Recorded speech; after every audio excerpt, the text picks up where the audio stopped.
तुम्हाला तर माहिती आहे सगळ्यांना की आदर्श टेक्सटाईल मार्केटमध्ये आपला मान्सून महाधमाका सेल चालू आहे आणि महाराष्ट्रातला सगळ्यात मोठा मान्सून महाधमाका सेल आपण लावलाय. तर आपण का म्हणतोय महाराष्ट्रातला सगळ्यात मान्सून महाधमाका सेल? तर आता ही जी साडी स्पेशली तुम्ही बघू शकता. सेलमध्ये काय होतं, ट्रेंडिंगच्या साड्या सेलमध्ये शक्यतो कोणी लावत नाही, कारण त्या साड्या अशाच विकून जातात. सेल लोकांचा का लावायचा असतो, तर जुन्या साड्या विकायसाठी लावायचा असतो. पण आपल्याकडे आपण नवीन साड्या विकण्यासाठी सेल लावतो आणि विकण्यासाठी नव्हे तर फक्त एक ग्राहकांचा फायदा म्हणून. आता ऍक्च्युली आमची शॉपची ओपनिंग गडबडीत झाली.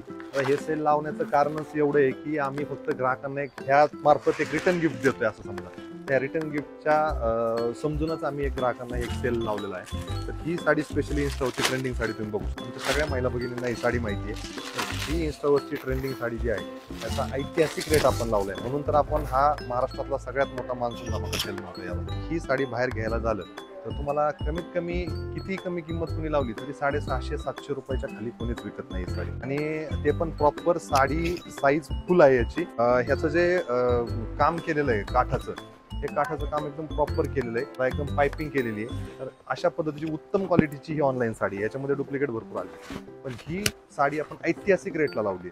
ह्या साडीचा रेट ऑफरमध्ये तुम्हाला राहणार आहे फक्त आणि फक्त 500 रुपये. म्हणजे आपल्या ऑफरनुसार 500 रुपयामध्ये तुम्हाला ही साडी मिळणार आहे. याच्यामध्ये कलर्स अवेलेबल आहेत भरपूर. कलर तर एकदम छान आहेत, तुम्हाला सगळ्यांना माहिती आहे. साडी काय नव्याने सांगायची गरज नाहीये, पण अशा ट्रेंडिंगच्या इन्स्टावरच्या साड्या आपण ह्या मान्सून धमाका सेलमध्ये लावतोय, ते पण मिल भावामध्ये. अक्षरशः मी तर म्हणतो मिल भावापेक्षा सुद्धा कमी म्हणू शकतो आपण याला. असे हे रेट आपण लावलेले आहेत. अशा ट्रेंडिंगच्या साड्या सुद्धा आपल्या ऑफरमध्ये मिळणार आहेत. तर सर्व महिला भगिनींनी आपल्या या ऑफरचा लाभ घेण्यासाठी आणि फायदा घेण्यासाठी आदर्श टेक्सटाईल मार्केट केसरन देऊर रोडला नक्की व्हिजिट करा.